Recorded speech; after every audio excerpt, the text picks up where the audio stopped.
So I'm going to talk a little bit more about soil moisture. When we were designing this workshop, we were trying to find what hydrologic variables were of importance to the basins. And soil moisture and precipitation, of course, are pretty easy to identify as essential variables. So if you just walked in the room, I'm John. So I'm from NASA, but my background is on soil moisture remote sensing. I studied with Dr. Lakshmi here. And I remember when I first met him in 1998, he said, one day there will be a satellite mission devoted to soil moisture. And it turned out that in 2015, NASA launched its first mission that was dedicated to global soil moisture observations. And that is the Soil Moisture Active Passive mission. And that's what we have here. I think this is on auto scroll. And that's what we see here. And I'll go into a little bit of detail on, I know Sean McCartney mentioned soil moisture and some theory of remote sensing. And Dr. Lakshmi also mentioned it this morning as well. But as a hydrologist and as someone who is focused on hydrologic applications, soil moisture is key. And it is the boundary condition between the land and atmosphere. We've found that the reason why NASA has a soil moisture mission is we did a big study called the Decadal Survey, and we surveyed all the US agencies, all the subject matter experts, and soil moisture came to the top tier as the essential variable for hydrologic monitoring and forecasting. And as we know in hydrology, if you have a numerical model, this is a numerical simulation of nature. You're trying to mimic nature as closely as you can. Turns out that soil moisture is a key way of doing this, of constraining that numerical model. So, no, that's not right. Yeah, so if you look at NASA's Earth fleet, we have more than 18 satellites that are dedicated to observing different components of the Earth, energy, and water cycles. And soil moisture, of course, is a key part of that. And we have a few satellites that are able to observe soil moisture. And I mentioned the Soil Moisture Active Passive Mission, or SMAP. And so I'll be focusing on that here. And Sean discussed this, but just for everyone's awareness, the reason it's called SMAP, the reason it's called active and passive. The passive part is just like our eyes are capturing ambient light. And the active element is like a radar gun for capturing speed on a highway. Both of these have advantages and disadvantages for observing soil moisture. In the electromagnetic spectrum, the microwave frequency is sensitive to soil moisture. And using a passive approach, just like our eyeballs, we have very high sensitivity to the brightness, temperature, the emissivity from the land surface that is dependent on the amount of moisture in the soil. And the active part is also sensitive to soil moisture. And you have an ability to have a higher spatial resolution. However, it's also sensitive to trees and surface roughness and vegetation, essentially. So what we try to do is combine both of these in a strategic way. Hence, we have SMAP, so the Soil Moisture Active Passive. And why this is really neat is because by leveraging the microwave frequency, specifically the L band frequency of the electromagnetic spectrum, we're able to sense through clouds, through light vegetation, roughly 5 to 10 kilograms per meter squared. That's essentially a young corn crop. We can still detect soil moisture through this.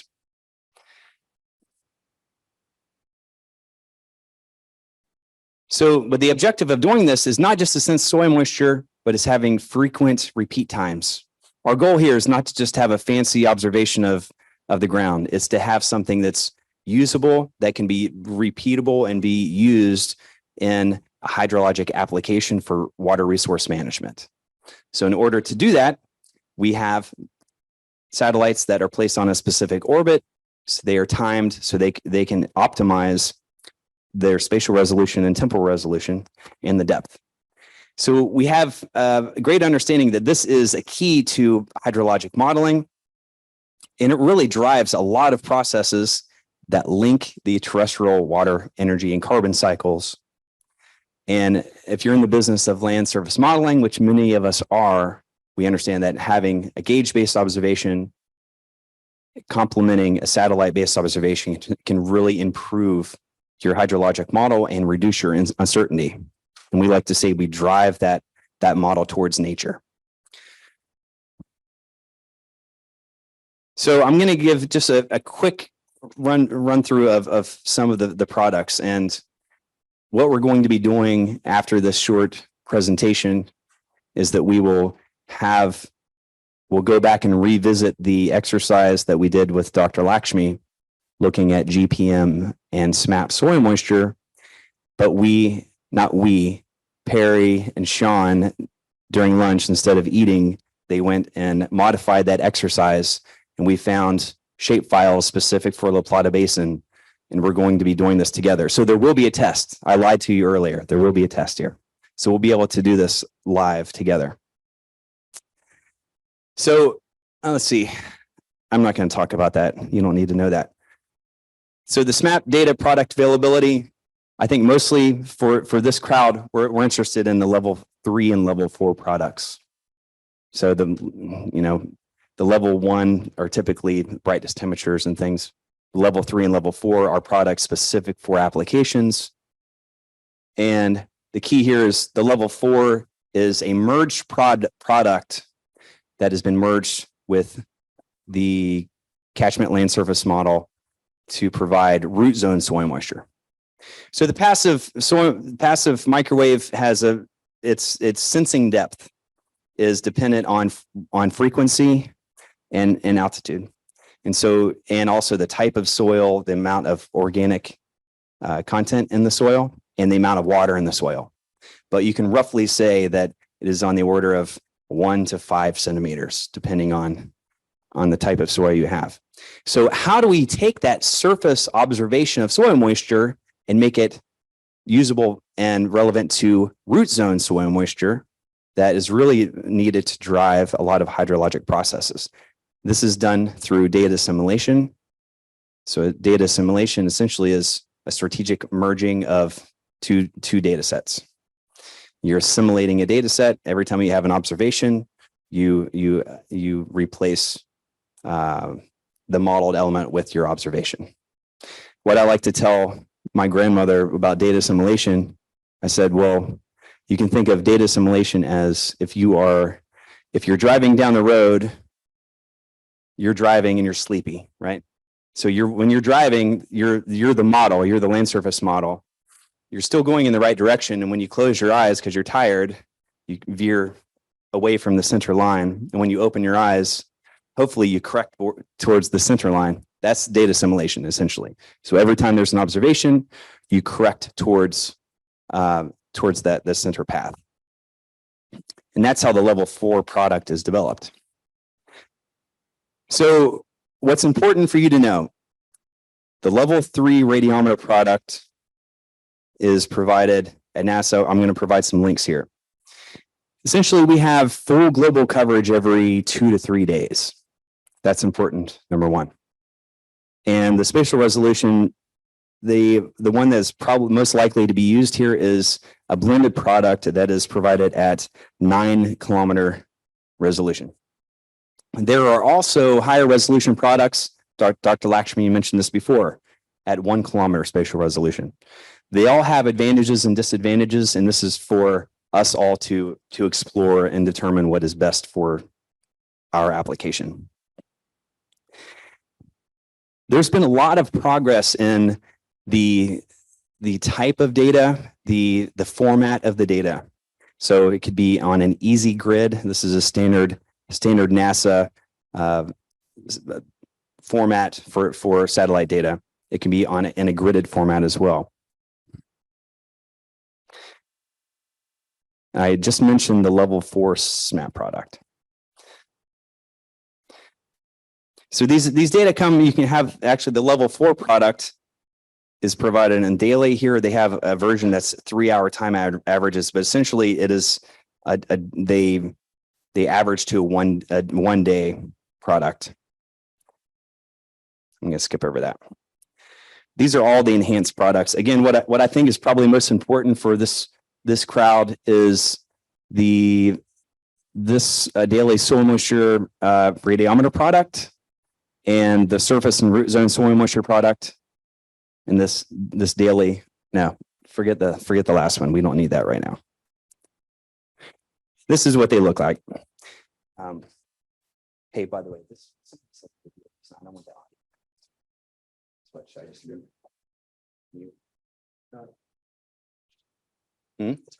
Oh, sorry, muted. Okay, cool. So this is what they look like, and you can see the difference between a coarse scale product to a SMAP Sentinel. This is combining the microwave based product with a visible infrared product to have a higher resolution, and the SMAP Sentinel Active 1 kilometer. This is similar to what Dr. Lakshmi did. In fact, this is his work. So this is just a demonstration of the different spatial resolutions over different basins. So you can see how these have been developed, and what they've done is they've tested and worked over this calibration and validation of this downscaling algorithm. I do like this video, so I'm going to show it because I made it. It's pretty cool. So what this is all this is 2 satellite observations playing at the same time. So there's no model involved. And I love this animation because what this shows is the value of having concurrent satellite observations. What you're seeing in the green and yellow, this is precipitation from the GPM mission that we discussed earlier. And it's overlaid with soil moisture anomalies. And you'll see that the soil moisture anomalies follow precipitation. It's not rocket science. It makes a lot of sense, but it's great to see here because we are able to convey this concept of precipitation memory. And it's just cool to see how the world works sometimes just using satellite observations. Yes, of course, we know that when there's rain, the soil gets wet. But it's really valuable for discussing why we do this, why we use a satellite-based observation, and why we try to complement existing ground-based observations. So this is a great teaching tool. And there's a link to this.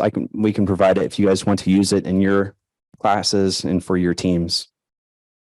While I'm on that topic, there's a great resource. It's the NASA Science Visualization Studio, SVS. And it's a lot of cool animations, a lot of fantastic education tools for you to access. Speaking of access, this is SMAP data access. So again, I have the coolest job in the world because we don't have to sell anything. All the data, all the value-added tools and all the models that we are discussing are free. So we're unable to try to sell any of this stuff. So it's great. It's a great pitch. So there's a few different ways that you can access the SMAP data. The NSIDC, this is the Snow and Ice Data Center, is linked here. This is one way of doing this. And they come in different formats. I'm not going to go into that because, to be honest, it's been a few years since I did that, but I think you know some of the specifics based on Sean's presentation, and we're going to discuss a format in our exercise. There's also the Earth Data Search. This is the link, and you can search based on the SMAP data, the spatial domain and temporal search for the data that you need. There's also SMAP products at the DAX. So if you're getting an idea now, there's several different flavors of the data, different ways to access it, different ways to view it. And so what's interesting here is if you are a new user of satellite data and you're curious of how it is represented in your geographic region, you can visit the Worldview Earth data site and you can browse the imagery and get an idea of how it looks. Okay, so this is the fun part. So my career has been mostly aligned with applications, soil moisture applications. So as I mentioned, there's a lot of different opportunities for applying soil moisture. Weather forecasting, of course, because soil moisture constrains that boundary layer between the land and atmosphere.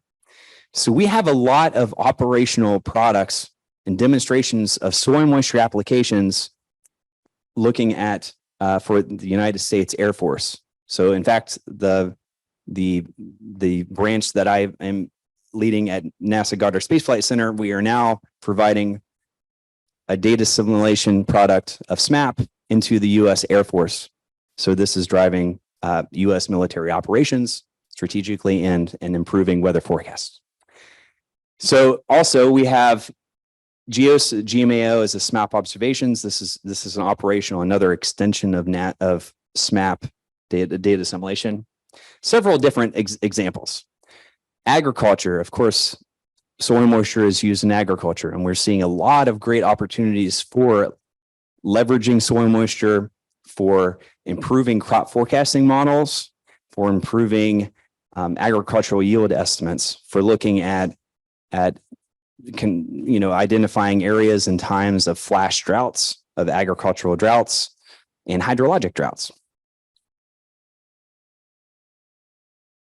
And I'll show a couple examples here where we're working with USGS and others where we're looking and we're seeing how soil moisture alone can be an indicator and in improving stream flow forecasts.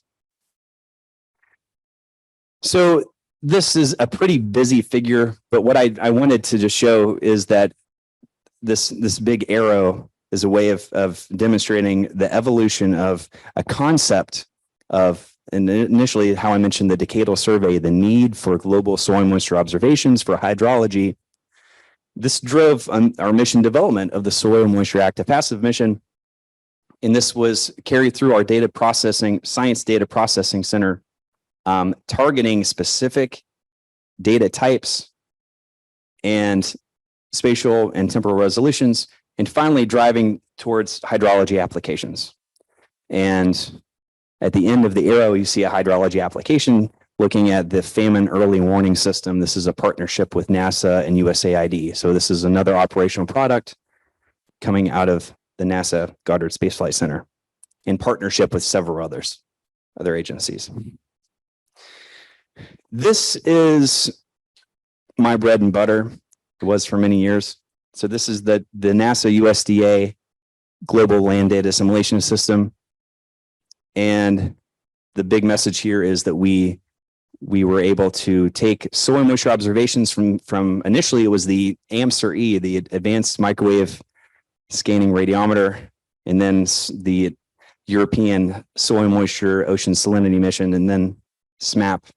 But we assimilated using a data or ensemble common filter approach to improve a two-layer soil moisture model that is driving the Foreign Agricultural Services crop forecasting models. And it's great. So in my office, I have posted above my desk. I got feedback from one of the analysts, and he said, they're in the business of providing global crop forecasting estimates. And he said, oh, for the first time in 20 years, we have reliable estimates of soil moisture in Southern Africa.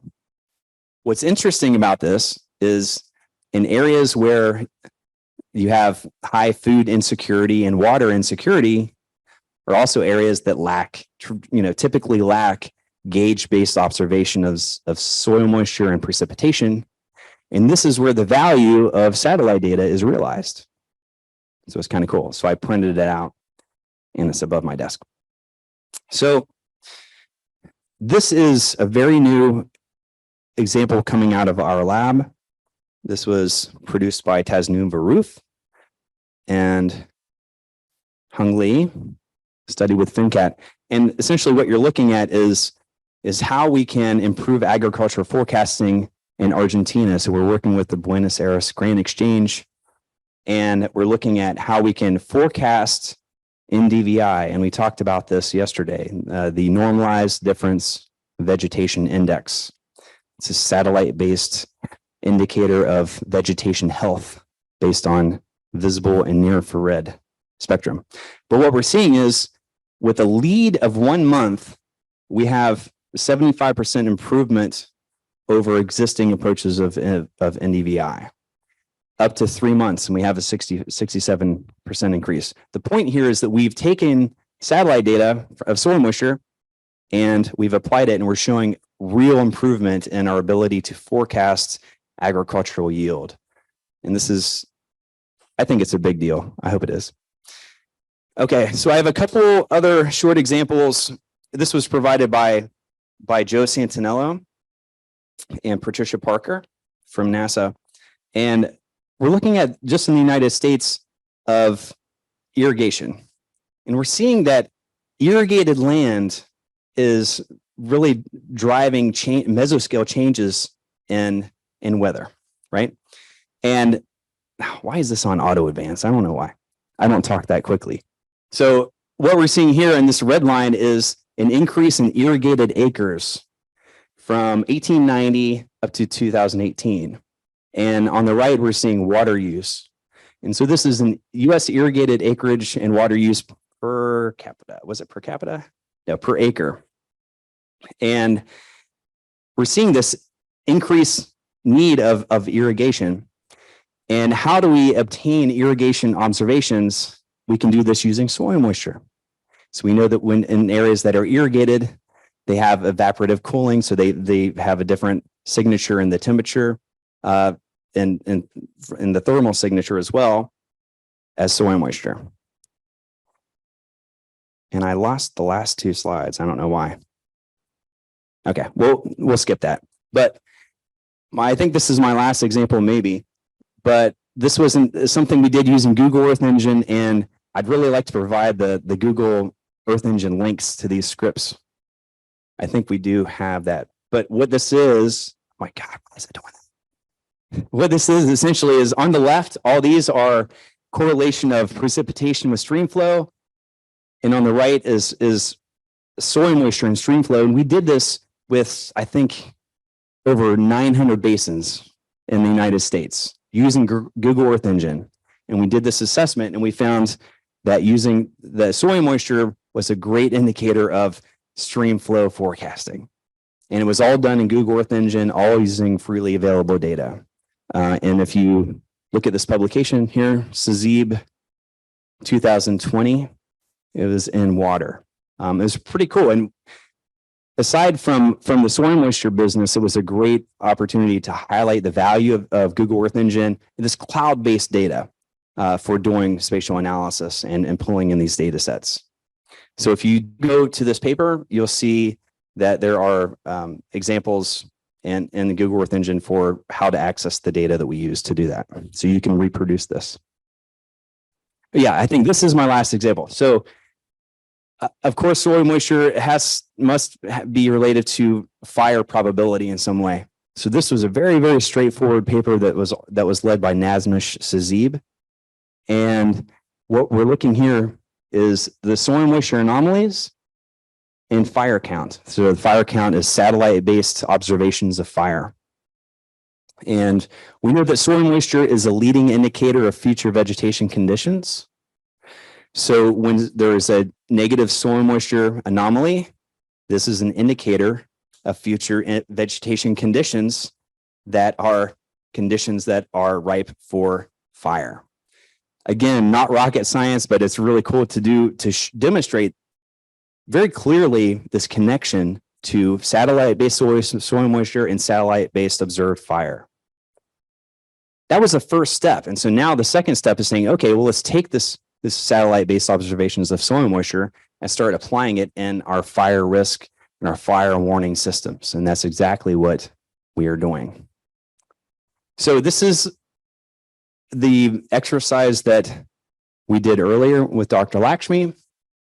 And what we're going to do here right now is we've, based on some questions about how to change the spatial domain of this map data that is provided in the Jupyter Notebooks exercise that we have. How do we apply that? How do we modify that together and change the time series of precipitation and soil moisture in the spatial domain? So was it hydrosheds?